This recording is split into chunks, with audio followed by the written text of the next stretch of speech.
ಓಂ ಶಾಂತಿ. ಇವತ್ತು ಓಂ ವಿಚಾರ ಸಾಗರ ಮಂಥನ ಮಾಡಲಿಕ್ಕೆ ಬಾಬಾ ಕೊಟ್ಟಿರುವಂಥ ವಿಷಯ ಅಮರ ಭವ. ಇವತ್ತಿನ ಪ್ರಶ್ನೆಯಲ್ಲೂ ಕೂಡ ಬಾಬಾ ಹೇಳಿದ್ದಾರೆ, ಏಕಾಂತದಲ್ಲಿ ಹೋಗಿ ವಿಚಾರ ಸಾಗರ ಮಂಥನವನ್ನ ಮಾಡಿ ಅಂತ ಅಲ್ವಾ. ಅದಕ್ಕೆ ನಾವು ಪ್ರತಿದಿನ ಬಾಬಾ ಏನು ಮಾಡ್ತಿದ್ದಾರೆ, 5:15 6 ಗಂಟೆವರೆಗೆ ಬಾಬಾ ಜೊತೆಗೆ ಇದ್ದುಬಿಟ್ಟು ಒಂದು ವಿಷಯವನ್ನು ತೆಗೆದು ವಿಚಾರ ಸಾಗರ ಮಂಥನ ಮಾಡಲಿಕ್ಕೆ ಒಂದು ಸುಂದರ ಅವಕಾಶವನ್ನು ನಮಗೆ ಬಾಬಾ ಕೊಟ್ಟಿದ್ದಾರೆ. ಓಕೆ, ಇವತ್ತಿನ ವಿಷಯ ಅಮರ ಭವ. ಅಮರ ಮರ ಅಂತಂದ್ರೆ ತೆಂಗಿನಕಾಯಿ ಮರ, ಮಾವಿನ ಮರ ಅದಲ್ಲ. ಮರ ಅಂದ್ರೆ ಮರಣ ಅಂತ. ಮರಣ ಅಂದ್ರೆ ಮರಣ. ಸಾವು. ಅಮರ ಅಂತಂದ್ರೆ ಸಾಯಬಾರ್ದು. ಅಮರ, ಮರ ಅಂದ್ರೆ ಮರಣ, ಅರ್ಥ ಆಯ್ತಾ. ಅಮರ ಅಂದ್ರೆ ಸಾಯಬಾರ್ದು, ಸಾವಿಲ್ಲ. ಹಾಗಿದ್ರೆ ಆತ್ಮನಿಗೆ ಸಾವಿದೆಯಾ? ಇಲ್ಲ. ಇಲ್ಲ. ಆತ್ಮ ಒಂದು ಶರೀರವನ್ನ ಪ್ರವೇಶ ಮಾಡಿದಾಗ ಜನ್ಮ ಅಂತ ಹೇಳ್ತಾರೆ, ಶರೀರವನ್ನ ಬಿಟ್ಟಾಗ ಅದಕ್ಕೆ ಸಾವು ಅಂತ ಹೇಳ್ತಾರೆ ಅಲ್ವಾ. ನಮ್ಮಲ್ಲಿ ಹೆಚ್ಚಿನ ಜನ ಹೇಳಿದರು, ಸತ್ಯುಗದಲ್ಲಿ ಆತ್ಮ ಅಮರವಾಗಿರ್ತದೆ. ಬೇರೆ ಬೇರೆ ಸಮಯದಲ್ಲಿ, ಬೇರೆ ಬೇರೆ ಸಂದರ್ಭದಲ್ಲಿ ಇದರ ಅರ್ಥ ಬೇರೆ ಬೇರೆ ಆಗತ್ತೆ ಆತ್ಮೀಯರೇ. ಸತ್ಯುಗದಲ್ಲಿ ಆತ್ಮ ಯಾಕೆ ಅಮರ ಆಗತ್ತೆ ಹೇಳಿ ನೋಡೋಣ, ಯಾಕಾಗತ್ತೆ? ಇಲ್ಲಿಯ ಪ್ರಾಪ್ತಿಯನ್ನ ಅಲ್ಲಿಗೆ ತಗೊಂಡೋಗಿರ್ತೀವಿ. ಅಲ್ಲಿ ದುಃಖ ಇರೋದಿಲ್ಲ, ಕಷ್ಟ ಇರೋದಿಲ್ಲ, ಲೆಕ್ಕಾಚಾರಗಳಿರೋದಿಲ್ಲ, ಪರಿಸ್ಥಿತಿಗಳಿರೋದಿಲ್ಲ, ವಿಘ್ನಗಳು ಇರೋದಿಲ್ಲ. ಅದಕ್ಕೆ ಆತ್ಮನಿಗೆ ತಾನು ಸುಸೈಡ್ ಮಾಡ್ಕೊಳ್ಬೇಕು ಅಂತ ಅನ್ಸೋದಿಲ್ಲ. ಅಂದ್ರೆ ಅಮರ ಅಂತದ ಒಂದು ಅರ್ಥ, ನಿಮ್ಮ ಜೀವಿತ ಅವಧಿಯಲ್ಲಿ ನೀವು ಮಾಡಿರುವಂಥ ಕರ್ಮದ ಲೆಕ್ಕಾಚಾರ, ನಿಮಗೆ ಕಷ್ಟದ, ತೊಂದರೆಯ, ದುಃಖದ, ನೋವಿನ ಅನುಭವ ಮಾಡಿದಾಗ ಭಗವಂತ ಸಾಕಪ್ಪ ಸಾಕು, ಯಾವಾಗ ಕರ್ಕೊಳ್ತೀಯ ಅಂತ ಮರಣದ ಸಂಕಲ್ಪ ನಿಮಗೆ ಬಂದರೆ ಅದು ಅಮರತ್ವ ಅಲ್ಲ. ಅಂದ್ರೆ ಯಾವಾಗಲೂ ಕೂಡ ನಾವೇನಾಗಿರ್ಬೇಕು, ಇನ್ನು ಜೀವನವನ್ನ ಮಾಡಬೇಕು, ಇನ್ನು ಈಶ್ವರೀಯ ಸೇವೆಯನ್ನು ಮಾಡಬೇಕು. ಆ ಜೀವನವನ್ನು ನಾನೇನ್ ಮಾಡಬೇಕು, ಖುಷಿಯಿಂದ ಅನುಭವಿಸ್ಬೇಕು. ಅವ್ರಿಗೇನು ಹೇಳ್ತಾರೆ ಬಾಬಾ, ಅಮರರು. ಸತ್ಯುಗದಲ್ಲಿ ಆ ಒಂದು ದುಃಖ ಇಲ್ಲದೇ ಇರುವಂತ ಕಾರಣದಿಂದ ಅಲ್ಲೇನಾಗ್ತದೆ, ಅಮರವಾಗಿದೆ. ಹಾಗಂತ ಸತ್ಯುಗ ತೈತಾಗದಲ್ಲಿ ಆತ್ಮ ಶರೀರ ಬಿಡೋದಿಲ್ವಾ? ಬಿಡತ್ತೆ. 20 ಜನ್ಮ ತಗೊಳತ್ತಲ್ವಾ. ಸತ್ಯುಗದಲ್ಲಿ 8 ಜನ್ಮ, ತೈತ ಆಗಿದೆ 12 ಜನ್ಮ. ಅದು ಕೂಡ ಅಮರ ಅಂತ ಯಾಕೆ ಹೇಳಿದ್ರು? ಯಾಕೆ ಹೇಳಿದ್ರು ಅಂತಂದ್ರೆ, ಅಲ್ಲಿ ಆತ್ಮನಿಗೆ ತಾನು ಶರೀರ ಬಿಡಬೇಕು ಹೇಳುವಂತ ಸಂಕಲ್ಪ ಬರೋದಿಲ್ಲ, ಅನಿವಾರ್ಯತೆ ಅವಶ್ಯಕತೆನೂ ಕೂಡ ಇರೋದಿಲ್ಲ ಅಲ್ವಾ. ಇದು ಒಂದು ಅಮರದ ಅರ್ಥ. ಇನ್ನೊಂದು ಬಾಬಾ ಅಮರ ಅಂತ ಯಾರಿಗೆ ಹೇಳ್ತಾರೆ ಅಂತಂದ್ರೆ, ಯಾರು ಫಸ್ಟ್ ಟೈಮ್ ಬಾಬನ ಮಿಲ್ನಕ್ಕೆ ಹೋಗಿರ್ತಾರಲ್ಲ, ಮಕ್ಕಳೇ ಅಮರರಾಗಿರಿ ಅಂತ ಹೇಳ್ತಾರೆ. ಇದರ ಅರ್ಥ ಏನು? ಇದರ ಅರ್ಥ ಏನು ಅಮರ ಆಗಿರಿ ಅಂತಂದ್ರೆ? जो पहली बार आए हैं उठो, ಮೊದಲು ಯಾರು ಬಂದಿದ್ದೀರಿ ಎದ್ದಿತ್ಕೊಳ್ಳಿ, ಅಮರರಾಗಿರಿ ಅಂತ ಹೇಳ್ತಾರೆ. ಟೂಲೆಟ್ का बोर्ड नहीं लगाया है, उसके पहले आकर पहुंच गई. ಅಮರರಾಗಿರಿ ಅಂತಂದ್ರೆ ಬಾಬನಿಗೆಂದು ಡೈವೋರ್ಸ್ ಅನ್ನ ಕೊಡಬೇಡಿ ಅಂತ ಅರ್ಥ. ಆ ಭಗವಂತನ ಜೊತೆಯಲ್ಲಿ ಇರಿ, ಬಾಬನಿಂದ, ಬಾಬನ ಪರಿವಾರದಿಂದ, ಈ ಅಲೌಕಿಕ ಜೀವನದಿಂದ ಏನಾಗ್ಬೇಡಿ, ಹೊರಗಡೆಗೆ ಬರಬೇಡಿ. ಸದಾ ಕಾಲ ಭಗವಂತನ ಜೊತೆ ಜೀವನವನ್ನ ಮಾಡಿ. ಭಗವಂತನ ಕೈ ಹಿಡಿದಿದ್ದೀರಾ ಅಂತಂದ್ರೆ ಅವರ ಕೈಯನ್ನು ಎಂದು ಕೂಡ ಬಿಡಬಾರದು. ಅಂತಿಮ ಸಮಯದಲ್ಲಿ ಎಷ್ಟೇ ಕಷ್ಟಗಳು ಬರಲಿ, ಎಷ್ಟೇ ತೊಂದರೆಗಳು ಬರಲಿ, ಏನೇ ವಿಘ್ನಗಳು ಬಂದರೂ ಕೂಡ ನಾನೇನ್ ಮಾಡೋದಿಲ್ಲ, ಭಗವಂತನ ಕೈಯನ್ನ ಬಿಡೋದಿಲ್ಲ. ಅಲ್ಲಿ ಅಮರ ಭವ ಹೇಳುವಂಥದ್ದು ಮೀನಿಂಗ್ ಬೇರೆನೆ ಆತ್ಮೀಯರೇ. ಈಗ ರವಿಯಣ್ಣವರು ಒಂದು ವರದಾನವನ್ನು ಹೇಳಿದರು. ಏನ್ ಹೇಳಿದ್ರಲ್ಲಿ? ಸ್ನೇಹ ಮತ್ತು ಸಹಯೋಗದಿಂದ ಯಾರು ಈಶ್ವರೀಯ ಕಾರ್ಯದಲ್ಲಿ ನಿಮಗ್ನವಾಗಿರ್ತಾರೆ, ಬ್ಯೂಸಿ ಆಗಿರ್ತಾರೆ, ಅವಿನಾಶಿ ಆಗಿರ್ತಾರೆ, ಭಗವಂತನ ಕಾರ್ಯ, ತನ್ನ ಕಾರ್ಯದ ಜವಾಬ್ದಾರಿ ತಗೊಂಡು ಮಾಡ್ತಾರೋ ಅವರು ಸದಾ ಅಮರರಾಗಿರ್ತಾರೆ ಮತ್ತು ಅವಿನಾಶಿ ಆಗಿರ್ತಾರೆ. ಯಾಕೆ? ಸದಾ ಕಾಲ ಈಶ್ವರೀಯ ಸಂಪಾದನೆ, ಖುಷಿ, ಆನಂದ, ಆಶೀರ್ವಾದ, ಸಫಲತೆ ಸ್ಥಿತಿಯಲ್ಲಿ ಇಂಪ್ರೂವ್ಮೆಂಟ್ಸ್ ಇರುವಂತ ಕಾರಣದಿಂದ ಅವರು ಸದಾಕಾಲ ಹೇಗಿರ್ತಾರೆ? ನಾನಿನ್ನೂ ಸಾಧನೆಯನ್ನ ಮಾಡಬೇಕು, ಸೇವೆಯನ್ನ ಮಾಡಬೇಕು, ತಪಸ್ಸನ್ನ ಮಾಡಬೇಕು ಹೇಳುವಂತ ಮನೋಭಾವ ಅವರಲ್ಲಿ ಇರುತ್ತೆ. ಅದಕ್ಕಾಗಿ ಈ ಪ್ರಪಂಚದಲ್ಲಿ ಇನ್ನೂ ಬದುಕಬೇಕು ಅಂತ ಅವರಿಗೆ ಅನಿಸ್ತಾ ಇರತ್ತೆ, ಇನ್ನು ಸೇವೆ ಮಾಡಬೇಕು ಅಂತ ಅನಿಸ್ತಾ ಇರತ್ತೆ. ಅದಕ್ಕೆ ಬಾಬಾ ಹೇಳ್ತಾರೆ, ತಂದೆಯ ಕಾರ್ಯಕ್ಕೆ ನಾವು ಸಹಯೋಗಿಗಳನ್ನು ಕೊಡಬೇಕೇ ಹೊರತು ನನ್ನ ಕಾರ್ಯಕ್ಕೆ ಭಗವಂತ ನೀನು ಬಂದ್ಬಿಟ್ಟು ಸಹಯೋಗವನ್ನು ಕೊಡು ಅಂತ ನಾವೇನ್ ಮಾಡಬಾರ್ದು? ಬೇಡಬಾರ್ದು. ಕೇಳಬಾರ್ದು, ಬೇಡಬಾರ್ದು, ಅಳಬಾರ್ದು, ಕೂಗಬಾರ್ದು. ಅಂಥವರು ಸದಾ ಕಾಲ ಈಶ್ವರಿಯ ಸಂಪಾದನೆ ಪದಮಾಪದಮದಷ್ಟು ಸಂಪಾದನೆ ಮಾಡ್ಕೊಂಡಿರ್ತಾರೆ. ಆ ಖುಷಿಯಲ್ಲಿರ್ತಾರೆ, ಅದ್ರಲ್ಲಿ ಮಸ್ತಾಗಿರ್ತಾರೆ. ಅವಿನಾಶಿ ನಿರಾಕಾರ ಆತ್ಮಿಕ ಸಂಪಾದನೆಯಲ್ಲಿ ಮಸ್ತಾಗಿರುವಂತ ಕಾರಣದಿಂದ ಅವರು ಸದಾಕಾಲ ಹೇಗಿರ್ತಾರೆ? ಅವಿನಾಶಿ, ಅಮರರಾಗಿರ್ತಾರೆ ಅಂತ ಹೇಳ್ತಾರೆ ಬಾಬಾ. ಅದಕ್ಕಾಗಿ ಎಷ್ಟು ನಮ್ಮನ್ನು ನಾವು ಈಶ್ವರಿ ಸೇವೆಯಲ್ಲಿ ಬ್ಯೂಸಿ ಮಾಡ್ಕೊಳ್ತೀವೋ, ಸೇವೆ ಅಂತಂದ್ರೆ ಬೇರೆಯವ್ರಿಗೋಸ್ಕರ ಮಾಡುವಂಥದ್ದು, ಅಷ್ಟು ನಮ್ಮ ಕರ್ಮದ ಲೆಕ್ಕಾಚಾರಗಳು ಕ್ಲಿಯರ್ ಆಗ್ತವೆ, ತಲೆ ಭಾರ ಕಡಿಮೆ ಆಗ್ತದೆ, ಮನಸ್ಸು ಹಗುರವಾಗಿರ್ತದೆ, ಸಂಗಮ ಯುಗದ ಖುಷಿಯ ಜೀವನವನ್ನು ನಾವು ಅನುಭವ ಮಾಡ್ತಾ ಇರ್ತೀವಿ. ಅವಾಗ ಅನ್ಸತ್ತೆ ಇನ್ನೂ ಸ್ವಲ್ಪ ವರ್ಷ ನಾವು ಈ ಪ್ರಪಂಚದಲ್ಲಿ ಏನಾಗಬೇಕು? ಬದುಕಬೇಕು ಅಲ್ವಾ? ಆದ್ಮೇಲೆ ಲೌಕಿಕದಲ್ಲೂ ಕೂಡ ನಾವು ಜೀವನ ಮಾಡ್ತೀವಲ್ವಾ? ಪತಿ, ಪತ್ನಿ, ಮಕ್ಕಳು, ಆಫೀಸು, ಕೆಲಸ ಎಲ್ಲ ಮಾಡ್ತೀವಿ, ಹೌದಾ? ಓಕೆ. ಚಿಕ್ಕಂದಿನಿಂದ ನಾವು ಹೀಗೆ ಪರಿವಾರದಲ್ಲಿ, ಕುಟುಂಬದಲ್ಲಿ, ಸಮಾಜದಲ್ಲಿ, ದೇಶದಲ್ಲಿ ಕಾರ್ಯವ್ಯವಹಾರವನ್ನ, ಕರ್ಮವನ್ನು ಮಾಡ್ತಾ ಬಂದಾಗ ಈ ಕರ್ಮದ ಫಲದಿಂದ, ಕರ್ಮ ಮಾಡೋದು ಯಾರು? ಆತ್ಮ. ಫಲ ಯಾರಿಗೆ ಸಿಗ್ತದೆ? ಆತ್ಮನಿಗೆ ಸಿಗ್ತದೆ ಅಲ್ವಾ? ಆ ಫಲದ ಆಧಾರದಿಂದ ನಿಮ್ಮ ಅನುಭವದಲ್ಲಿ ಹೇಳಿ, ನಾನು ಲೌಕಿಕಕ್ಕೆ ಮಾತ್ರ ಹೇಳ್ತಾ ಇರೋದು, ಅಲೌಕಿಕ ಅಲ್ಲ. ಲೌಕಿಕದಲ್ಲಿ ಶರೀರ, ಶರೀರ ಸಂಬಂಧ, ಹಣದ ಶರೀರದ ಸಂಪಾದನೆ, ಇದರ ಬಗ್ಗೆ ನಾವು ಗಮನವನ್ನ ಕೊಟ್ಟಾಗ ಈ ಪ್ರಪಂಚದಲ್ಲಿ ಬದುಕಬೇಕು ಅಂತ ಅನ್ಸತ್ತೋ ಆದಷ್ಟು ಬೇಗ ಹೋಗೋಣ ಅಂತ ಅನ್ಸತ್ತೋ? ಆದಷ್ಟು ಬೇಗ ಹೋಗೋಣ. ಸಂಬಂಧಗಳು, ಆಹಾರ, ವ್ಯವಹಾರ, ವಾತಾವರಣ, ವಾಯುಮಂಡಲ, ಬೆಂಗಳೂರಿನಲ್ಲಿ ದಿನದಿಂದ ದಿನಕ್ಕೆ ಕಾರ್ಬನ್ ಡೈಆಕ್ಸೈಡ್ ಜಾಸ್ತಿ ಆಗ್ತಾ ಇದೆ. ಅಣ್ಣವರೇ, ಒಂದು ವಾರದಿಂದ ಮಳೆ ಹಿಡಿದು ಬಿಟ್ಟಿದೆ ಅಣ್ಣವರೇ, ಮನೆ ಹೊರಗಡೆ ಬರ್ಲಿಕ್ಕೇ ಆಗೋದಿಲ್ಲ. ಯಾರ ಹತ್ರ ಮಾತಾಡಿದ್ರು ಕೂಡ ನಿಂದನೆ, ಆಫೀಸಿಗೆ ಹೋದ್ರು ಅಲ್ಲಿ ಬೈಗುಳ ಅಲ್ವಾ? ಹೀಗೆ ಲೌಕಿಕದಲ್ಲಿ ನಾವು ಜೀವನವನ್ನು ಮಾಡಿದಾಗ ಅವರೆಲ್ಲರಲ್ಲೂ ಕೂಡ ವಿಕಾರ ಇರುವಂತ ಕಾರಣದಿಂದ ಆದ್ಮೇಲೆ ಯಾವಾಗ ಶರೀರ ಬಿಡಬೇಕು ಅಂದ್ಬಿಟ್ಟು ಅನ್ಸತ್ತೆ ಅಲ್ವಾ? ಆ ಜೀವನ ನಮ್ಗೆ ಇಷ್ಟವಾಗೋದಿಲ್ಲ, ಅವಾಗ ರಾತ್ರಿ ನಿದ್ರೆನೂ ಬರೋದಿಲ್ಲ ಅಲ್ವಾ? ಅದಕ್ಕಾಗಿ ಬಾಬಾ ಹತ್ರ ಅಮರರಾಗಬೇಕು ಅಂತಂದ್ರೆ, ಅಮರನಾಗಿರುವಂತ ಭಗವಂತನ ಜೊತೆಯಲ್ಲಿ ನೀವೇನ್ ಮಾಡಬೇಕು? ಜೀವನವನ್ನ ಮಾಡಬೇಕು. ವಿಶೇಷವಾಗಿ ನೀವು ಮಾಡುವಂತ ಕರ್ಮ ಸಫಲ ಆಗಬೇಕು. ಆತ್ಮದ ಅಕೌಂಟಲ್ಲಿ ಅದು ಜಮಾ ಆಗ್ತಾ ಇರಬೇಕು. ಆಗ್ತಾ ಇದ್ದಾಗ ಏನನ್ಸುತ್ತೆ? ಇನ್ನೂ ಪ್ರಪಂಚದಲ್ಲಿ ಇನ್ನೂ ಹೆಚ್ಚಿನ ವರ್ಷ ನಾನೇನ್ ಮಾಡ್ಬೇಕಾಗ್ತದೆ? ಇಲ್ಲಿ ಇರಬೇಕಾಗತ್ತೆ ಅಂತ ಹೇಳ್ತಾರೆ. ಇನ್ನು ಕೆಲವೊಂದ್ಸಲ ಅಮರ ಭವ ಅಂತಂದ್ರೆ ಅವರು ಮಾಡಿರುವಂತ ಕರ್ಮದ ಆಧಾರದಲ್ಲಿ ಅವರ ಹೆಸರು ಇರ್ತದೆ. ಏನಿರ್ತದೆ? ಹೆಸರು. ಈಗ ದೇವತೆಗಳು ಸಂಗಮಯುಗದಲ್ಲಿ ವಿಶೇಷವಾಗಿ ಏನು ಕರ್ಮವನ್ನು ಮಾಡಿದ್ದಾರೆ, ಸತ್ಯಯುಗ ತೀತಾಗದ ಏನು ಕರ್ಮವನ್ನು ಮಾಡಿದ್ದಾರೆ, ಅವರ ಮೂರ್ತಿಯ ರೂಪದಲ್ಲಿ, ಫೋಟೋದ ರೂಪದಲ್ಲಿ, ವೇದಶಾಸ್ತ್ರಗಳ ರೂಪದಲ್ಲಿ ಏನ್ ಮಾಡ್ತಾ ಇದ್ದಾರೆ? ಅವರ ಹೆಸರು ಎಂದೂ ಕೂಡ ಏನಾಗಿರ್ತದೆ? ಅಮರವಾಗಿರ್ತದೆ. ಇನ್ನೊಂದು ಆದ್ಮೇಲೆ ಮಜಾ ಏನು ಗೊತ್ತಾ? ಒಳ್ಳೆ ಕೆಲಸ ಮಾಡಿದ್ರು ಹೆಸರು ಅಮರವಾಗಿರ್ತದೆ, ಕೆಟ್ಟ ಕೆಲಸ ಮಾಡಿದ್ರು ಅಮರವಾಗಿರ್ತದೆ. ಇರ್ತದೆ ಇರಲ್ವೋ? ಹಾ, ವೀರಪ್ಪನನ್ನು ಜನ ನೆನಪು ಮಾಡ್ತಾರೆ, ಹಿಟ್ಲರನ್ನೂ ನೆನಪು ಮಾಡ್ತಾರೆ, ಗಾಂಧೀಜಿಯನ್ನೂ ನೆನಪು ಮಾಡ್ತಾರೆ, ನೆಲ್ಸನ್ ಮಂಡೇಲಾ ಅವರನ್ನೂ ನೆನಪು ಮಾಡ್ತಾರೆ, ಗೌತಮ್ ಬುದ್ಧನನ್ನೂ ನೆನಪು ಮಾಡ್ತಾರೆ. ಅದರ ಕಾರಣ, ಉದ್ದೇಶ ಬೇರೆ ಬೇರೆ ಅಲ್ವಾ?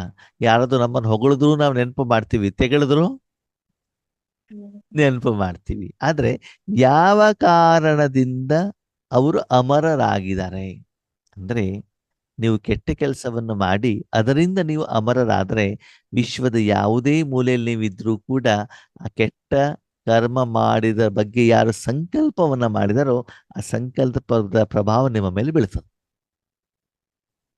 ನಾವ್ ಹೇಳ್ತಾರೆ, ಏನ್ ಸುಂದರವಾದ ಮಾತು ಹೇಳ್ತಾರೆ ಗೊತ್ತಾ?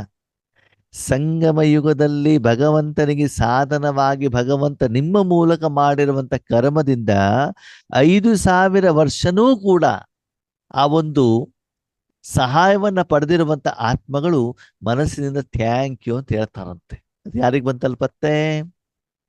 ನಾನು ಆತ್ಮನಿಗೆ.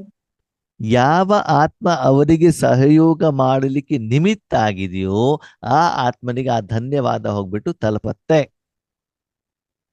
ಸಂಗಮ ಯುಗದಲ್ಲಿ ನೀವು ಮಾಡಿರುವಂತ ಸಾಧನೆ ದ್ವಾಪರ ಕಲಿಯುಗದ ಮೂಲಕನೂ ಕೂಡ ಜಡಮೂರ್ತಿಯ ಮೂಲಕ ಏನ್ ಸಿಗ್ತಾ ಇರ್ತದೆ?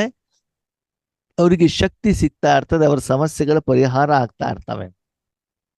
ಅದಕ್ಕಾಗಿ ಅವರಿಗೆ ನಾವೇನ್ ತೋರಿಸ್ಬೇಕಾಗ್ತದೆ? ದಯೆ ತೋರಿಸ್ಬೇಕಾಗತ್ತೆ ಅಂತ ಮೊನ್ನೆ ಮುರಳಿಲಿ ಬಾಬಾ ಹೇಳಿದ್ರು. ಭಕ್ತರ ಕೂಗು ಕೇಳ್ತಾ ಇಲ್ವಾ? ಅದಕ್ಕಾಗಿ ಏನ್ ಮಾಡ್ಬೇಕು? ಭಗವಂತನ ಶಕ್ತಿಯನ್ನ ನಾವೇನ್ ಮಾಡ್ಬೇಕಾಗ್ತದೆ? ಬೇರೆಯವ್ರು ಕೊಡಲಿಕ್ಕೆ ನಿಮಿತ್ತರಾಗಬೇಕು. ಸ್ಥೂಲವಾಗಿ ಶಾರೀರಿಕವಾಗಿ ಯಾವುದೋ ಒಂದು ಒಳ್ಳೆ ಕೆಲಸವನ್ನು ಮಾಡಿದಾಗ ಆದ್ಮೇಲೆ ಕೆಲವೊಂದು ವರ್ಷ, ಕೆಲವೊಂದು ಸಮಯ ಮಾತ್ರ ಅವ್ರು ಅಮರರಾಗಿರ್ತಾರೆ. ಆಮೇಲೆ ಆಮೇಲೆ ಆಮೇಲೆ ನಿಧಾನಕ್ಕೆ ಜನ ಏನ್ ಮಾಡ್ಬಿಡ್ತಾರೆ? ಅವ್ರನ್ನ ಮರ್ತೆ ಬಿಡ್ತಾರೆ ಅಲ್ವಾ? ಇವತ್ತು ದೇವತೆಗಳನ್ನು ಇಷ್ಟು ಲಕ್ಷಾಂತರ ಜನ ನೆನಪು ಮಾಡ್ತಾ ಇರ್ತಾನೆ, ಮಾಡ್ತಾರೋ ಮಾಡಲ್ವೋ? ಅಷ್ಟೇ ಪ್ರಮಾಣದಲ್ಲಿ ದ್ವಾಪರ ಯುಗದಿಂದ ಬಂದಿರುವಂತ ಆತ್ಮಗಳಿಗೆ ಮಾಡ್ತಾ ಇದ್ದಾರಾ? ಅಷ್ಟೇ ಪ್ರಮಾಣದಲ್ಲಿ ಕಲಿಯುಗದಲ್ಲಿ ಬಂದಿರುವಂತ ಆತ್ಮಗಳಿಗೆ ಮಾಡ್ತಾರಾ? ಬೇಡ. ನೀವು ಮಾಡಿರುವಂತ ಸ್ಥೂಲ ಸಹಾಯವನ್ನ ಯಾರಾದ್ರೂ ನೆನಪು ಮಾಡ್ತಾರಾ? ಸ್ವಲ್ಪ ದಿನಕ್ಕೆ ಏನ್ ಮಾಡ್ಬಿಡ್ತಾರೆ? ಮರ್ತು ಬಿಡ್ತಾರೆ ಅಲ್ವಾ? ಆದರೆ ಈಶ್ವರೀಯ ಕಾರ್ಯವನ್ನು ಮಾಡಿದಾಗ ಜನ್ಮ ಜನ್ಮಾಂತರದಿಂದನೂ ಕೂಡ ಏನ್ ಮಾಡಿರ್ತಾರೆ? ನೆನಪು ಮಾಡ್ತಾರೆ. ಅದಕ್ಕೆ ಬಾಬಾ ಹೇಳ್ತಾರೆ, ಪ್ರಪಂಚದ ಜನ ನಾಟಕೀಯವಾದಂತಹ ಒಂದು ಸ್ವಾರ್ಥಭರಿತವಾದಂತಹ ಸ್ನೇಹವನ್ನ ನೋಡಿದರೆ ಅದ ಪರಮಾತ್ಮನ ಸತ್ಯವಾದ ಸ್ನೇಹದ ಅನುಭವ ಅವರಿಗೆ ಇಲ್ಲ. ನೀವು ಆ ಸ್ನೇಹದ ಅನುಭವ ಮಾಡೋದ್ರ ಮೂಲಕ ಅವರ ಮನಸ್ಸಿನಲ್ಲಿ ಸದಾ ಕಾಲ ಏನಾಗಿರಬೇಕು? ಇರಬೇಕು. ಆದ್ಮೇಲೆ ಇವತ್ತು ಯಾವ್ದಾದ್ರು ಒಂದು ಫಂಕ್ಷನ್ ಇರ್ತದೆ, ಪಾರ್ಟಿ ಕೊಡಿ ಅಂತ ಹೇಳ್ತಾರೆ ಅಲ್ವಾ? ಅವಾಗ ನೀವು ಪಾರ್ಟಿ ಕೊಟ್ಟಾಗ ಅವ್ರು ಎಷ್ಟೊತ್ತಿನವ್ರು ಖುಷಿಯಾಗಿರ್ತಾರೆ? ಬಾಯಲು ಆಹಾರ ಇರುವವರೆಗೂ ಅಲ್ವಾ? ಅದಾದ್ಮೇಲೆ ಮರ್ತ್ ಬಿಡ್ತಾರಲ್ವಾ? ಗಿಫ್ಟ್ ಅನ್ನು ಕೊಟ್ಟಾಗ್ಲೂ ಅಷ್ಟೇ, ಹಬ್ಬ ಹರಿದಿನಗಳಲ್ಲೂ ಅಷ್ಟೇ, ಊರು ಸುತ್ತದಾಗ್ಲೂ ಅಷ್ಟೇನೆ, ಅಷ್ಟು ಸಮಯದಲ್ಲಿ ಮಾತ್ರ ಅವ್ರು ನಿಮಗೆ ಧನ್ಯವಾದವನ್ನ ಹೇಳ್ತಾರೆ. ಬಿಟ್ರೆ ಆಮೇಲೆ ಅವ್ರು ಧನ್ಯವಾದವನ್ನ ಹೇಳೋದಿಲ್ಲ, ಅವರು ಮರ್ತು ಬಿಡ್ತಾರೆ. ಯಾಕೆ ಗೊತ್ತಾ? ಆ ಸಮಯದಲ್ಲಿ ನೀವು ಸಹಾಯ ಮಾಡಿರ್ತೀರ, ಒಳ್ಳೆ ಉದ್ದೇಶ ಇರ್ತದೆ, ಅದ ಪರ್ಸಂಟೇಜ್ ವೈಸ್ ಏನಾಗಿರ್ತದೆ? ಅವರ ಅನುಭವ ಕಡಿಮೆ ಆಗಿರ್ತದೆ. ಆದ್ಮೇಲೆ ಯಾರಿಗೊಬ್ರು ತಲೆನೋವು ಬಂದಿದೆ. ಏನ್ ಬಂದಿದೆ? ತಲೆನೋವು. ಹಾ, ಸರಿ. ಅವಾಗ ತಲೆನೋವು ಬಂದಾಗ ಅವ್ರು ನಿಮ್ಮ ಹತ್ರ ಸಹಾಯ ಕೇಳ್ತಾರೆ, ಮೆಡಿಸಿನ್ ಕೇಳ್ತಾರೆ. ಓಕೆ, ತಲೆನೋವು ಎಷ್ಟು ದಿನದಿಂದ ಬಂದಿದೆ? ಎಷ್ಟು ದಿನದಿಂದ ತಲೆನೋವಿದೆ? 2 ದಿನದಿಂದ. 2 ದಿನದಿಂದ. ಸರಿ. ನೀವು ಮಾತ್ರೆ ಕೊಟ್ಟಾಗ ಏನಾಗ್ತದೆ? ಕಡಿಮೆ ಆಗ್ತೈತಿ. ಎಷ್ಟೊತ್ತಲ್ಲಿ? ಆ ನಾವು ಕೊಟ್ಟಾಗ ನೀವು ಕೊಟ್ಟಿದ್ದೀರಿ, ಅವ್ರು ತಗೊಂಡಿದ್ದಾರೆ, ಎಷ್ಟೊತ್ತಲ್ಲಿ ತಲೆನೋವು ಕಡಿಮೆ ಆಗತ್ತೆ? ಎಷ್ಟು ಟೈಮ್ ಒಂದ್ ಸ್ವಲ್ಪ ಒಂದು ಅರ್ಧ ಗಂಟೆ, 1 ಗಂಟೆಯಲ್ಲಿ ಕಡಿಮೆ ಆಗತ್ತೆ. ಓಕೆ, ಅವ್ರು ನೋವು ಅನುಭವಿಸಿದ ಎಷ್ಟೊತ್ತು? 2 ದಿನ. ದಿನದಿಂದ ಕಡಿಮೆ ಆಗಿದ್ದು ಎಷ್ಟೊತ್ತಿನಲ್ಲಿ? ಅರ್ಧ ಅರ್ಧ ಗಂಟೆಯಲ್ಲಿ. ಹೋಗಿ ನೀವು ಫ್ರೀಯಾಗಿ ಅವರಿಗೆ ಮಾತ್ರೆ ಕೊಟ್ಟಿದ್ದಾರೆ, ನೀವು ಹಣ ತಗೊಂಡಿಲ್ಲ, ಅವಾಗ ಅವ್ರು ಥ್ಯಾಂಕ್ಸ್ ಹೇಳ್ತಾರೋ ಹೇಳಲ್ವೋ? ಹೇಳ್ತಾರೆ. ಹೇಳ್ತಾರೆ. ಯಾಕೆ? 2 ಗಂಟೆ ಆ ಆತ್ಮ ನೋವನ್ನ ಅನುಭವಿಸಿದೆ, ಅರ್ಧ ಗಂಟೆಯಲ್ಲಿ ಆ ನೋವಿಗೆ ಕಡಿಮೆ ಆಗಿದೆ. ಆ ಕಾರಣದ ಅವ್ರು ನಿಮ್ಗೆ ಥ್ಯಾಂಕ್ಸ್ ಅಂತ ಹೇಳ್ತಾರೆ. ಹೌದಾ? ಸರಿ. ಒಂದು ಆತ್ಮನಿಗೆ ಕ್ಯಾನ್ಸರ್ ಇದೆ. ಏನಿದೆ? ಕ್ಯಾನ್ಸರ್. ಎಷ್ಟು ವರ್ಷದಿಂದ? 5 ವರ್ಷದಿಂದ. ಎಷ್ಟು ವರ್ಷದಿಂದ? 5 5 ವರ್ಷ. ವರ್ಷದಿಂದ. ಓಕೆ, ನೀವು ಔಷಧಿ ಕೊಡ್ತೀರಾ, ಅವ್ರಿಗೆ ಒಂದು 15 ದಿವಸದ ನಂತರ ಅವ್ರ ಕಾಯಿಲೆ ಗುಣ ಆಗ್ತದೆ. ಅವಾಗ ಅವರು ಕೂಡ ಥ್ಯಾಂಕ್ ಯು ಹೇಳ್ತಾರೋ ಹೇಳಲ್ವೋ? ಹೇಳ್ತಾರೆ. ನೀವು ಅದಕ್ಕೂ ಕೂಡ ಹಣ ತಗೊಂಡಿಲ್ಲ. ಅವಾಗ ಆ ಮೊದಲಿನ ತಲೆನೋವಿನ ಥ್ಯಾಂಕ್ ಯುವಿನ ಪರ್ಸೆಂಟೇಜ್ ಜಾಸ್ತಿ ಇರ್ತದೋ, ಎರಡನೇದು ಕ್ಯಾನ್ಸರ್ನಿಂದ ಥ್ಯಾಂಕ್ ಯು ಪರ್ಸೆಂಟೇಜ್ ಜಾಸ್ತಿ ಇರುತ್ತೋ? ಕ್ಯಾನ್ಸರ್ ಪರ್ಸೆಂಟೇಜ್ ಜಾಸ್ತಿ. ಯಾಕೆ? ಅವ್ರು ತುಂಬಾ ಬರಳ್ತಾ ಇರ್ತಾರಲ್ಲ, ತುಂಬಾ ಸಮಯದಿಂದ ಅವರು ನೋವನ್ನ ಅವನ್ನ ಅನುಭವಿಸ್ತಾರೆ. ಅನುಭವಿಸಿದ್ದಾರೆ. ಆ ಒಂದು ಕಾಯಿಲೆಯಿಂದ ನೀವು ಅವರನ್ನ ಹೊರಗಡೆಗೆ ತೆಗೆದಾಗ ಅವ್ರು ತುಂಬಾ ಸಮಯದವರೆಗೆ ಅವ್ರು ಥ್ಯಾಂಕ್ಸ್ ಹೇಳ್ತಾರೆ. ಅವಾಗ ಅವರ ಮನಸ್ಸಿನಲ್ಲಿ ತುಂಬಾ ಸಮಯದವರೆಗೆ ನೀವು ಅಮರರಾಗಿರ್ತೀರಿ. ಹೌದಾ? ಹಾಗೇನೆ 63 ಜನ್ಮದಿಂದ ಆತ್ಮ ಏನು ನೋವಿನಲ್ಲಿ ಸತ್ಯವಾದ ಸುಖದಿಂದ ಏನಾಗಿರ್ತದೆ, ವಂಚಿತವಾಗಿರ್ತದೆ. ಅವರಿಗೆ ಪರಮಾತ್ಮನ ಸುಖವನ್ನ ಕೊಡಲಿಕ್ಕೆ ನೀವು ನಿಮಿತ್ತರಾದಾಗ ಅವ್ರೇನ್ ಮಾಡ್ತಾರೆ, ಮನಸ್ಸಿನಿಂದ ಹೃದಯ ಅಂತರಾಳದಿಂದ ಏನ್ ಮಾಡ್ತಾರೆ, ಧನ್ಯವಾದ ಹೇಳ್ತಾರೆ. ಅದು ಆ ಅನುಭವ ಕೆಲವೊಂದು ಸೆಕೆಂಡಿಂದ ಆದ್ರೂ ಕೂಡ ಸತ್ಯವಾಗಿರುವಂತ ಕಾರಣದಿಂದ, ನೀವು ಕೊಡಲಿಕ್ಕೆ ನಿಮಿತ್ತವಾಗಿರುವಂತ ಕಾರಣದಿಂದ ಅಂತಹ ಮಹಾನ ಕಾರ್ಯಕ್ಕೆ ನೀವು ನಿಮಿತ್ತರಾದ್ರೆ ಅವರ ಮನಸ್ಸಿನಲ್ಲಿ ಸದಾಕಾಲ ನೀವೇನಾಗಿರ್ತೀರಿ, ಅಮರರಾಗಿರ್ತೀರಿ.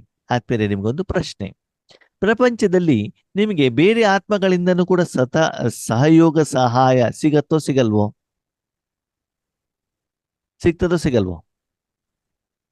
ಸಿಗುತ್ತೆ. ಲೌಕಿಕದಲ್ಲಿ ಅಲೌಕಿಕದಲ್ಲೂ ಕೂಡ ಸಿಗತ್ತೋ ಸಿಗಲ್ವೋ? ಸಿಗುತ್ತೆ. ಸಿಗತ್ತೋ. ಪರಮಾತ್ಮನಿಂದನೂ ಕೂಡ ಸಹಯೋಗ ಸಹಾಯ ಸಿಗ್ತದೋ ಸಿಗಲ್ವೋ? ಸಿಗುತ್ತೆ. ಓಕೆ, ಯಾರಿಗೆ ಹೆಚ್ಚಿಗೆ ಥ್ಯಾಂಕ್ ಯು ಹೇಳ್ತೀರಿ? ಪರಮಾತ್ಮನಿಗೆ ಇರೋದು ಹೆಚ್ಚಾಗಿ. ಕಾರಣ ಸ್ವಾರ್ಥ ನಿಸ್ವಾರ್ಥ. ಒಂದು ಸ್ವಾರ್ಥ ನಿಸ್ವಾರ್ಥ, ಇನ್ನೊಂದು 5,000 ವರ್ಷದ ಹಿಂದಿನ ಕಾಯಿಲೆಗೆ ಅವ್ರು ಏನ್ ಮಾಡಿದ್ದಾರೆ, ಮೆಡಿಸಿನ್ ಕೊಟ್ಟಿದ್ದಾರೆ. ಹೌದು. ಎಲ್ಲಾ ಸಮಸ್ಯೆಗಳಿಗೆ ಮೆಡಿಸಿನ್ ಕೊಟ್ಟಿದ್ದಾರೆ. ಕೆಲವೊಬ್ಬರು ನೋಡಿ, ಡಾಕ್ಟರ್ ಬಂದು ಶರೀರಕ್ಕೆ ಆರೋಗ್ಯಕ್ಕೆ ಮಾತ್ರ ಅವ್ರ ಔಷಧಿ ಕೊಡಬಹುದು ಅಲ್ವಾ? ಮೊಬೈಲ್ ರಿಪೇರಿ ಮಾಡೋನು ಅದಕ್ಕೆ ಮಾತ್ರ ಕೊಡಬಹುದು. ನನಗೆ ಕೆಲವೊಂದ್ಸಲ ಎಷ್ಟು ಖುಷಿ ಆಗುತ್ತೆ ಗೊತ್ತಾ, ಆದ್ಮೇಲೆ ನಮ್ಮ ಊರಿನಲ್ಲಿ ಇದ್ದಾಗ ಬೆಂಗಳೂರಿನಲ್ಲಿ ನಾವೇನಾದ್ರೂ ಹೋದ್ರೆ, ಯಾರ ಹತ್ರ ಮಾತಾಡ್ಲಿಕ್ಕೆ ಹೋದ್ರೆ, ಓಕೆ ಒಂದು ವಾಚ್ ಕೊಟ್ಟಿದೀವಿ ಅಂತ ತಿಳ್ಕೊಳ್ಳಿ ರಿಪೇರಿಗೆ, ಇವತ್ತು ಆಗೋದಿಲ್ಲ ನಾಳೆ ಬನ್ನಿ ಅಂತ ಹೇಳ್ತಾನ. ಸರಿನಾ? ಹೌದು. ನಾಳೆ ಹೋದ್ರೆ ಅದೇನ್ ಮಾಡ್ತಾನೋ ಗೊತ್ತಿಲ್ಲ, 100-200 ರೂಪಾಯಿ ಏನ್ ಮಾಡ್ತಾರೆ, ಚಾರ್ಜ್ ಮಾಡ್ತಾರೆ. ಸರಿ, ನಮ್ಮ ಊರಿನಲ್ಲಿ ಕೆಲವೊಂದು ವಿಷಯಕ್ಕೆ ನಾವೇನಾದ್ರೂ ರಿಪೇರಿ ಮಾಡ್ಲಿಕ್ಕೆ ಹೋದ್ರೆ ಆದ್ಮೇಲೆ 10 ನಿಮಿಷ 15 ನಿಮಿಷ ಅರ್ಧ ಗಂಟೆ ಕೆಲಸ ಮಾಡ್ತಾರೆ ಅದರ ಮೇಲೆ. ಸರಿನಾ? ಕೇಳಿದ್ರೆ ಏನು ಬೇಡ್ರಿ, ಇರ್ಲಿ ಊರ್ಲಿ, ಏನು ಹಣ ಬೇಡ ಅಂತ ಹೇಳ್ತಾರೆ. ಇಷ್ಟು ಖುಷಿ ಆಗುತ್ತೆ. ನಾವು ವಾಚ್ ರಿಪೇರಿ ಒಂದೆರಡು ಕಡೆ ಮಾಡಿದಾಗ ಏನು ಬೇಡ ಅಂತ ಹೇಳ್ತಾರೆ. ಓಕೆ, ಮೊನ್ನೆ ಒಂದ್ ಕಡೆ ಬೈಕ್ ರಿಪೇರಿ ಇತ್ತು, ಬ್ಯಾಟ್ರಿ ರಿಪೇರಿ ಇತ್ತು, ಹೊಸ ಬ್ಯಾಟ್ರಿ ತಗೊಂಡು ಅವ್ರು ಫಿಟ್ ಮಾಡ್ತಾ ಇದ್ರು, ಅದು ಸೆಟ್ ಆಗಿಲ್ಲ. ಆಮೇಲೆ ಹೇಳಿದ್ರು ಇಲ್ಲ, ನಾವು ಬ್ಯಾಟ್ರಿ ವಾಪಸ್ ತಗೊಳ್ತೀವಿ ಅಂತಂದ್ರು. ಒಂದು ಅರ್ಧ ಗಂಟೆ ಕೆಲಸ ಮಾಡಿದ್ದಾರೆ, ಏನೇ ಅಮೌಂಟ್ ಅದು ಏನು ಬೇಡ ಅಂತ ಹೇಳ್ತಾರೆ. ನೋಡಿ ಎಷ್ಟು ಒಳ್ಳೆಯ ಗುಣ ಇದೆ ನಮ್ಮೂರಿನಲ್ಲಿ ಅಲ್ವಾ? ಅದೇ ಬೆಂಗಳೂರಿನಲ್ಲಿ ಚಾರ್ಜ್. ಇರೋದು ಚೆನ್ನಾಗಿರೋದನ್ನು ಕೂಡ ಚೆನ್ನಾಗಿಲ್ಲ ಅಂತ ತೆಗೆದ್ಬಿಟ್ಟು ಹೊಸ ಐಟಮ್ ಅನ್ನ ಹಾಕ್ಬಿಟ್ಟು, ಹಾಕ್ಲಿಲ್ಲ ಅಂದ್ರೆ ಹಾಕಿದೇವೆ ಅಂತ 500 ರೂಪಾಯಿ ಚಾರ್ಜ್ ಮಾಡಕ್ ಬಿಡ್ತಾರೆ. ಹೌದು. ಅಂದ್ರೆ ಎಷ್ಟು ಮನೋಸ್ಥಿತಿ ಚೇಂಜ್ ನೋಡಿ ಆದ್ಮೇಲೆ.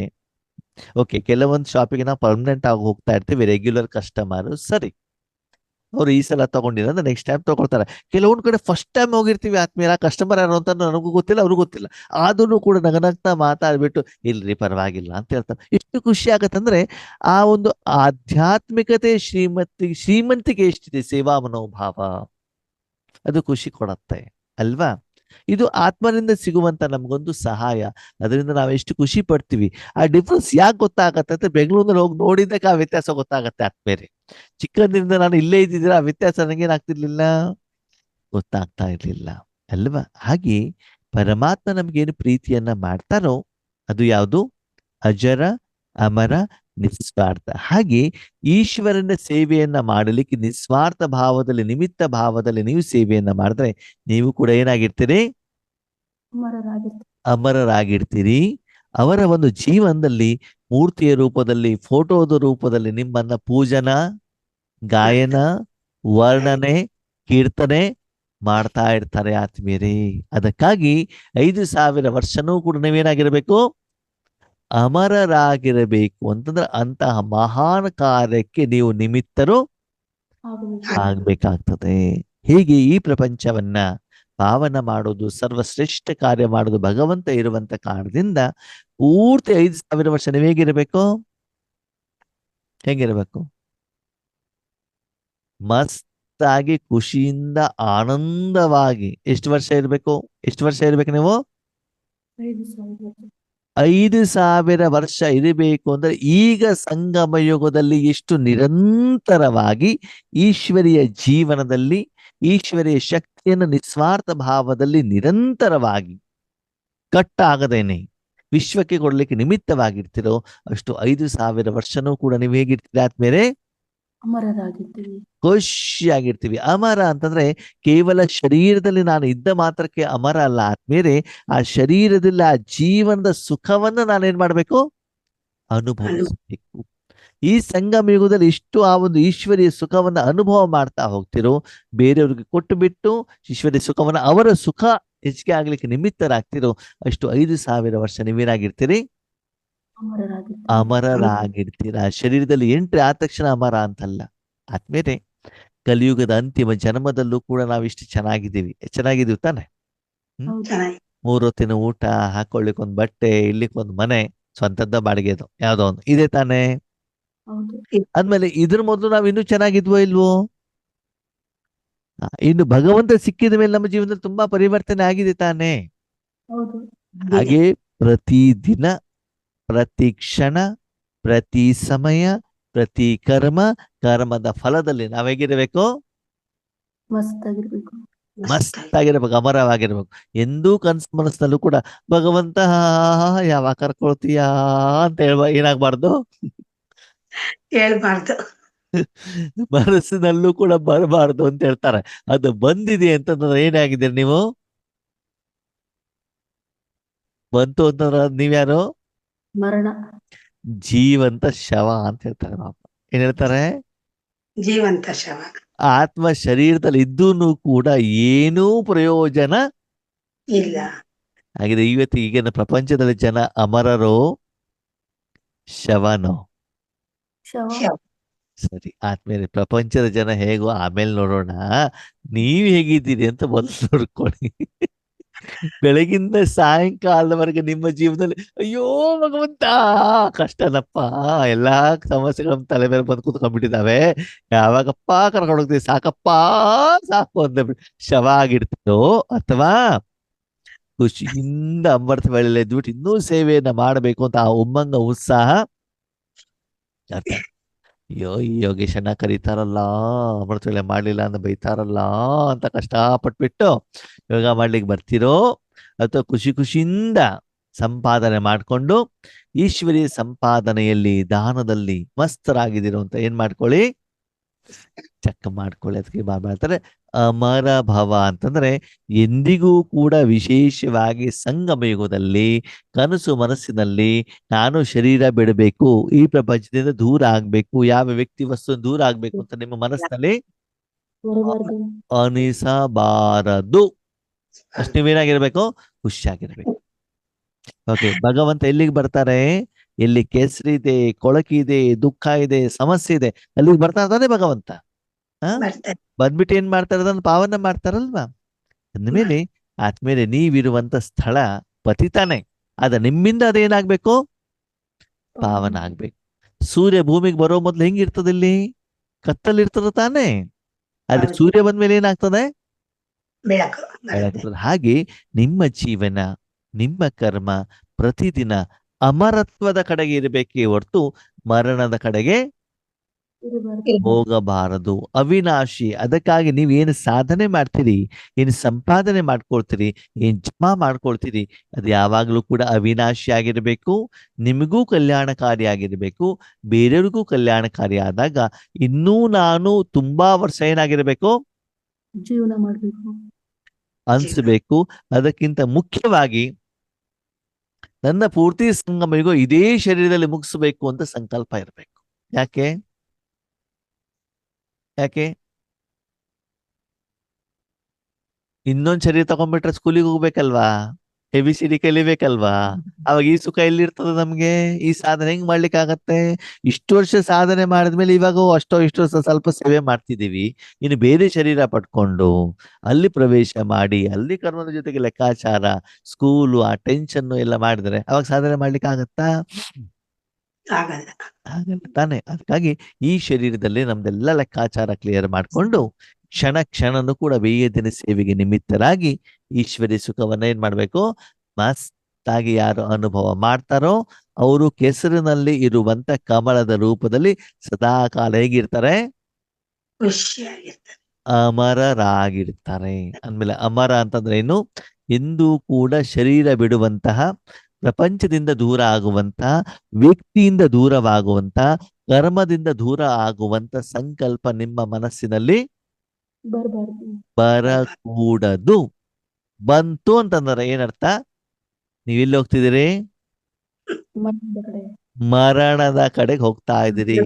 ಅದು ಪತಿ ಜೊತೆಗೆ ಸಂಬಂಧನೂ ಇರ್ಬೋದು, ಮಕ್ಕಳ ಜೊತೆಗೂ ಇರ್ಬೋದು, ಅಲೌಕಿಕ ಪರಿವಾರದವ್ರ ಹತ್ರನೂ ಇರ್ಬೋದು. ಅಣ್ಣವ್ರೇ, ಈ ಸೆಂಟರ್ ಟೀಚರ್ ಯಾವಾಗ ಹೋಗ್ತಾರೋ ಏನೋ ಕಾಯ್ಕೊಂಡಿದ್ದೀವಿ ಅಂತಾನು ಬರಬಾರ್ದು. ಯಾವಾಗ ಈ ಮಕ್ಕಳ ಜೊತೆಗೆ ನಮ್ದು ದೂರ ಆಗ್ಬಿಡ್ತದೋ ಅಣ್ಣವ್ರೆ, ಯಾವಾಗ ಅವ್ರು ಸಪ್ರೇಟ್ ಆಗಿ ಮನೆ ಮಾಡ್ತಾರೋ ಅಂತಾನು ಕೂಡ ಮನಸ್ಸಿನಲ್ಲಿ ಬರಕೂಡದು. ನಿಮ್ಮ ಒಂದು ಸುಖದ ಅನುಭವ ಅವರಿಗೆ ಕೊಡೋದರ ಮೂಲಕ ಅವರು ಕೂಡ ಏನಾಗಬೇಕು? ಖುಷಿಯಾಗಿರ್ಬೇಕು. ಎಷ್ಟೋ ಜನ ಆತ್ಮರ ಸಂಕಲ್ಪ ಮಾಡ್ತಾರೆ, ಆತ್ಮೀಯರೇ ನಾವು ಬೇರೆ ಕಡೆ ಹೋಗ್ಬೇಕು ಅಂತ. ಅದು ವಾಸ್ತವಿಕತೆ ಅಲ್ಲ. ವಾಸ್ತವಿಕತೆ ಏನು? ಇರುವಂತ ಸ್ಥಳದಲ್ಲಿ ವಾತಾವರಣವನ್ನು ನಾನೇನ್ ಮಾಡ್ಬೇಕು? ಚೇಂಜ್ ಚೇಂಜ್ ಮಾಡಬೇಕು. ನಾನು ಓಡ್ತಾ ಇದ್ದೇನೆ ಅಂತಂದ್ರೆ ಏನರ್ಥ? ನನ್ನಲ್ಲಿ ಶಕ್ತಿ ಕೊಡುವಷ್ಟು ಏನಿಲ್ಲ, ಯೋಗ್ಯತೆ ಇಲ್ಲ. ಈಗ ಮನೆಯಲ್ಲಿರುವಂತ 2-3 ಜನರಿಗೆ ಬೇಕಾಗಿರುವಂತ ಆಧ್ಯಾತ್ಮಿಕ ಊಟ ಕೊಡ್ಲಿಕ್ಕೆ ನಿಮ್ಮ ಹತ್ರ ಶಕ್ತಿ ಇಲ್ಲ ಅಂತಂದ್ರೆ ಮತ್ತೆ ಮನೆಯಿಂದ ಹೊರಗಡೆ ಹೋಗ್ಬಿಟ್ಟು ಅವ್ರಿಗೆ ಕೊಡ್ಲಿಕ್ಕೆ, ಬೇರೆಯವ್ರಿಗೆ ಕೊಡ್ಲಿಕ್ಕೆ ಆಗತ್ತಾ ನಮ್ಮ ಹತ್ರ? ಇಲ್ಲ. ಇಲ್ಲ ತಾನೇ. ಅದಕ್ಕಾಗಿ ಇರುವಂತ ಸ್ಥಳದಲ್ಲಿ ನಾವೇನ್ ಮಾಡ್ಬೇಕಾಗತ್ತೆ? ಶಕ್ತಿಯನ್ನು ಕೊಡಬೇಕಾಗತ್ತೆ. ಅದಕ್ಕಾಗಿ ಆತ್ಮೀಯರೇ, ದಯವಿಟ್ಟು ನಿಮ್ಮನ್ನ ನೀವು ಕೇಳ್ಕೊಳ್ಳಿ. ನೀವು ಮಾಡುವಂತ ಸಾಧನೆ ಅಮರತ್ವದಿಂದ ಮೊದಲು ನಿಮ್ಮ ಮನಸ್ಸು ಬುದ್ಧಿ ಖುಷಿಯಾಗಿದೆಯಾ? ಏನಾಗಿದೆ? ಖುಷಿಯಾಗಿದೆಯಾ? ಹೆಂಗ್ ಗೊತ್ತಾಗ್ತದೆ? ನಿಮ್ಮ ಮನಸ್ಸು ಬುದ್ಧಿ ಖುಷಿಯಾಗಿದ್ರೆ ಅದು ನಿಮ್ಮ ಡೈರೆಕ್ಷನ್ ಪ್ರಕಾರ ಅಷ್ಟೊತ್ತು ಪರಮಧಾಮದಲ್ಲಿ ಪರಮಾತ್ಮನ ಜೊತೆಗೆ ಇರುತ್ತೆ. ಅದಕ್ಕೆ ಬೇಕಾಗಿರೋ ಸಿಗ್ತಾ ಇದ್ರೆ ಅದಕ್ಕೆ ಕೆಳಗಡೆ ಹೋಗ್ಬೇಕು ಅಂತ ಅನ್ಸತ್ತಾ? ಇಲ್ಲ. ಇಲ್ಲ. ಅದು ಪದೇ ಪದೇ ಆ ಕಡೆ ಈ ಕಡೆ ಹೋಗ್ತಾ ಇದೆ ಅಂತಂದ್ರೆ ಪರಂಧಾಮದಲ್ಲಿಲ್ಲ ಅಂತ. ಅದು ಸಾವಿನ ಕಡೆ ಹೋಗ್ತಾ ಇದೆ ಅಂತ ಅರ್ಥ. ಲೌಕಿಕದ ಕಡೆಗೆ ಬೇರೆ ಕಡೆ ಹೋಗ್ತಾ ಇದೆ. ನೀವ್ ಹೇಳೋದೇನು? ಎಲ್ಲಿರು ಅಂತ ಹೇಳ್ತೀರಾ ಅದಕ್ಕೆ? ಪರಮಾತ್ಮನ ಹತ್ರ ಅಲ್ವಾ? ಅದಲ್ಲಿ ಇರೋದೇ ಇಲ್ಲ. ಏನ್ ಮಾಡ್ತಾ ಇರ್ತದೆ? ಬೇರೆ ಬೇರೆ ಕಡೆಗೆ ಹೋಗ್ತಾ ಇದೆ. ಹೋಗ್ತಾರೆ. ಓಕೆ, ಆದ್ಮೇಲೆ ನಿಮ್ಗೊಂದು ಪ್ರಶ್ನೆ. ಈಗಿನ ನಿಮ್ಮ ಮಕ್ಕಳಿಗೆ ಸ್ಕೂಲ್ ಬುಕ್ಸ್ ಓದಿ ಅಂತಂದ್ರೆ ಸ್ಕೂಲ್ ಬುಕ್ ಹೋಗಿಸ್ತಾರೋ ಅವರು ಮೊಬೈಲ್ ನೋಡ್ತಾರೋ? ಮೊಬೈಲ್ ಅದು ಒಳ್ಳೇದೋ ಕೆಟ್ಟದ್ದು? ಕೆಟ್ಟ ಈಗಿನ ಮಕ್ಕಳು ಒಳ್ಳೊಳ್ಳೆ ಆಹಾರ ತಿಂತಾ ಇದಾರೋ ಕೆಟ್ಟ ಕೆಟ್ಟ ಆಹಾರ ತಿಂತಾ ಇದಾರೋ? ಕೆಟ್ಟ ಕೆಟ್ಟ ನೀವು ಹೇಳೋದೇನು ಅವ್ರು ಮಾಡೋದೇನು? ಹೌದು ತಾನೆ? ಹಾಗೆ ನಿಮ್ಮ ಮನಸ್ಸು ಬುದ್ಧಿಗೆ ಹೇಳ್ತೀರಿ ಪರಮಾತ್ಮನ ಸುಖದ ಅನುಭವ ಮಾಡು, ಬೇರೆಯವ್ರಿಗೆ ದಾನ ಮಾಡು ಅಂತ. ಅದೇನ್ ಮಾಡ್ತಾ ಇರ್ತದೆ? ಊರೆಲ್ಲ ಸುತ್ತಾ ಇರುತ್ತೆ. ಅಂದ್ಮೇಲೆ ಏನರ್ಥ? ಸಾವಿನ ಕಡೆ ಹೋಗ್ತದೆ ಅಂತ. ಹಾ, ಅಂದ್ರೆ ನಿಮ್ಮ ಮನಸ್ಸು ಬುದ್ಧಿಗೇನೆ ಇನ್ನುವರೆಗೆ ನೀವೇನು ಬೇಕು ಅದನ್ನ ನೀವು ಇನ್ನುವರೆಗೆ ಏನ್ ಮಾಡಿಲ್ಲ, ಕೊಟ್ಟಿಲ್ಲ. ತಮ್ಮನ್ನ ತಾವು ಒಳ್ಳೆ ಯೋಗಿ ಅಂತ ಸರ್ಟಿಫಿಕೇಟ್ ಅನ್ನ ಮಾತ್ರ ಕೊಟ್ಕೊಂಡ್ಬಿಟ್ಟಿದ್ದೀರಿ. ಹೌದು. ಹೌದಾ? ಅವಾಗ ಮನ ಬುದ್ಧಿಗೆ ಬೇಕಾಗಿರೋದು ಕೊಟ್ಟಿಲ್ಲ ಅಂದ್ರೆ ಅದು ಪಕ್ಕದಲ್ಲಿರುವಂತ ಸಂಸ್ಕಾರಕ್ಕೆ ಹೆಂಗ್ ಸಿಗತ್ತೆ? ಶರೀರಕ್ಕೆ ಹೇಗ್ ಸಿಗತ್ತೆ? ವಾಯುಮಂಡಲಕ್ಕೆ ಹೇಗ್ ಸಿಗತ್ತೆ? ಲೌಕಿಕ ಅಲೌಕಿಕ ಪರಿವಾರದವ್ರಿಗೆ ಹೇಗ್ ಸಿಗ್ತದೆ? ಅಂದ್ರೆ ನಾನು ಅಮರನಾಗ್ಬೇಕು ಅಂದ್ರೆ ಆಧ್ಯಾತ್ಮಿಕವಾಗಿ ಸಂಪಾದನೆ ಮಾಡಿಬಿಟ್ಟು ಅವರಿಗೆಲ್ಲರಿಗೂ ಈಶ್ವರೀಯ ಸುಖವನ್ನು ಕೊಟ್ಟಾಗ ಮಾತ್ರ ಒಂದೇ ಕಾರಣದಿಂದ ನೀವು ಅಮರರಾಗ್ಲಿಕ್ಕೆ ಸಾಧ್ಯನೇ ಹೊರತು ಬೇರೆ ಯಾವುದಿಂದನೂ ನಿಮ್ಮ ಸಾಲದ ಲೆಕ್ಕಾಚಾರ ಕ್ಲಿಯರ್ ಆಗ್ಲಿಕ್ಕೆ ಸಾಧ್ಯ. ಬೆಳಿಗ್ಗೆ ಎದ್ದ ಮೇಲೆ ರಾತ್ರಿ ಮಲಗುವವರೆಗೂ ಸಾಲಗಾರ ಬಂದು ಬಂದು ಬಂದು ಪೀಡಿಸ್ತಾ ಇದ್ರೆ ಇರ್ಬೇಕು ಅಂತ ಅನ್ಸತ್ತೋ ಸಾಯ್ಬೇಕು ಅಂತ ಅನ್ಸತ್ತೋ? ಅಂತಾನೆ ಅನ್ಸೋದು. ಹಾಗಂತ ನಿಮ್ಮ ಮನೆ ಬಾಗಿಲಲ್ಲಿ ಸಾಲಗಾರ ಇದ್ದಾರೋ ಇಲ್ವೋ? ಇದಾರೆ. ಹೌದಾ? ಕ್ಯೂನಲ್ಲಿ ನಿಂತ್ಕೊಂಡಿದಾರಾ? ನಿಂತಿದ್ದಾರೆ. ಇದಾರಾ? ಯಾರದು ಸಾಲಗಾರರು? ದೇಹದ ಸಂಬಂಧ. ಆ? ಮನೆಯಲ್ಲಿ ತಲೆನೋವು, ಹೊಟ್ಟೆ ನೋವು, BP, ಶುಗರು, ನೆಗಡಿ, ಅಶಾಂತಿ, ದುಃಖ, ಸಮಸ್ಯೆ ಪತಿ ರೂಪದಲ್ಲಿ, ಮಕ್ಕಳ ರೂಪದಲ್ಲಿ ಎಲ್ಲ ಬರ್ತದಲ್ಲ. ಇವರೇ ಯಾರು? ಸಾಲಗಾರರು. ಅವ್ರ ಯಾಕೆ ಬಂದಿದ್ದಾರೆ ನಿಮ್ಮ ಹತ್ರ? ಸಾಲ ತಗೊಳ್ಳೋದಕ್ಕೆ. ನೀವು ಸಾಲ ಪೇಮೆಂಟ್ ಮಾಡ್ಬೇಡ, ಅವಾಗ ಹೋಗ್ಬಿಡ್ತಾರ. ಅವ್ರು ಯಾಕೆ ಬರ್ತಾರೆ? ನೀವು ಸಾಲ ಮಾಡಿರೋದಕ್ಕೆ ತಾನೆ ಅವ್ರಿದ್ದಾರೆ ಅಲ್ವಾ? ಯಾವಾಗ ನೀವು ಹೆದ್ದಿನ ಸೇವೆಯನ್ನ ಮಾಡ್ತಾ ಹೋಗ್ತಿರೋ ಅವ್ರದೆಲ್ಲ ಪೇಮೆಂಟ್ ಮಾಡ್ತಿರೋ ಅವಾಗ ನೀವೇನಾಗ್ತೀರಿ? ಅಮರರಾಗ್ತೀರ. ಈಗ ಹೇಳಿ ಆದ್ಮೇಲೆ ಯಾವ ಜನ್ಮದಲ್ಲಿ ನಾವು ಅಮರರಾಗ್ಬೇಕು? ಸತ್ಯಯುಗದಲ್ಲೋ ತ್ರೇತಾಯುಗದಲ್ಲೋ? ಈಗ ಈ ಜನ್ಮದಲ್ಲಿ. ಈ ಜನ್ಮದಲ್ಲಿ ಎಷ್ಟು ಸಮಯ ನೀವು ದುಃಖದ ಕೊಚ್ಚೆಯಲ್ಲಿ ಇದ್ದೂನು ಕೂಡ ನಿಮ್ಗೆ ಏನನ್ಸ್ಬೇಕು? ಎಸ್, ನಾನಿಲ್ಲಿ ಬದುಕಬೇಕು ಅಂತ ಒಂದು ಸ್ಥಿತಿ ನಿಮ್ಮದು ಇದ್ದಾಗ ನೀವು ಪೂರ್ತಿ 5,000 ವರ್ಷನೂ ಕೂಡ ಏನಾಗಿರ್ತೀರಿ? ಅಮರರಾಗಿರ್ತಾರೆ. ಅದಕ್ಕಾಗಿ ನೀವು ಅಮರರಾಗಿರ್ಬೇಕು ಅಂತಂದ್ರೆ ಸದಾ ಅಮರವಾಗಿರುವಂತ ಭಗವಂತನ ಜೊತೆಯಲ್ಲಿ ಇದ್ದಾಗ ಸಂಗ್ ಜೈಸ ರಂಗ್ ಅಲ್ವಾ. ಭಗವಂತ ಎಷ್ಟು ಈ ಪ್ರಪಂಚದಲ್ಲಿದ್ರು ಎಲ್ಲರ ದುಃಖವನ್ನ ನೋಡ್ತಾ ಇದ್ರು ಕೂಡ ಆ ದುಃಖದ ಪ್ರಭಾವ ಅವರ ಮೇಲೆ ಬೀಳಬಾರ್ದು. ಬೀಳೋದಿಲ್ಲ. ಹಾಗೆ ನೀವು ಅವ್ರ ಜೊತೆಲಿ ಇದ್ದಾಗಲೂ ಕೂಡ ನಿಮಗೆ ದುಃಖದ ಅನುಭವನೂ ಆಗೋದಿಲ್ಲ, ನಿಮ್ಮ ಜೊತೆಲಿರೋರಿಗೆ ಯಾವುದೇ ದುಃಖದ ಅನುಭೂತಿನೂ ಕೂಡ ಆಗೋದಿಲ್ಲ. ಆ ರೀತಿ ಸಾಧನೆಯನ್ನ ಮಾಡ್ಬಿಟ್ಟು ಸದಾಕಾಲ ಹೇಗಿರಿ ಮಕ್ಕಳೇ, ಮಸ್ತರಾಗಿ ಅಮರವಾಗಿರಿ ಅಂತ ಹೇಳ್ತಾರೆ. ಈ ಸಾಧನೆಯನ್ನು ನಾವು ಮಾಡಿದಾಗ ಆ ಅಮರ ಭವದ ವರದಾನ ಆದ್ಮೇಲೆ ನಮ್ದಾಗತ್ತೆ. ಸರಿ, ಅದಕ್ಕಾಗಿ ನಿಮ್ಮ ಜೀವನವನ್ನ ಪ್ರತಿದಿನ ವಿಶೇಷವಾಗಿ ಮಲಗಬೇಕಾದ್ರೆ ಚೆಕ್ ಮಾಡ್ಕೊಳ್ಳಿ, ಇವತ್ತು ಪೂರ್ತಿ ದಿನ ಅಮರನಾಗಿದ್ನೋ ಮರಣ ಆಗಿದ್ನೋ. ವಿಶೇಷವಾಗಿ ಯಾವಾಗ ಚೆಕ್ ಮಾಡ್ಕೊಳ್ಬೇಕು? ಅಮೃತ ವೇಳೆಯಲ್ಲಿ. ಹೆಂಗಿದ್ದೀರಾ ಅಂತಂದ್ರೆ ಏನರ್ಥ?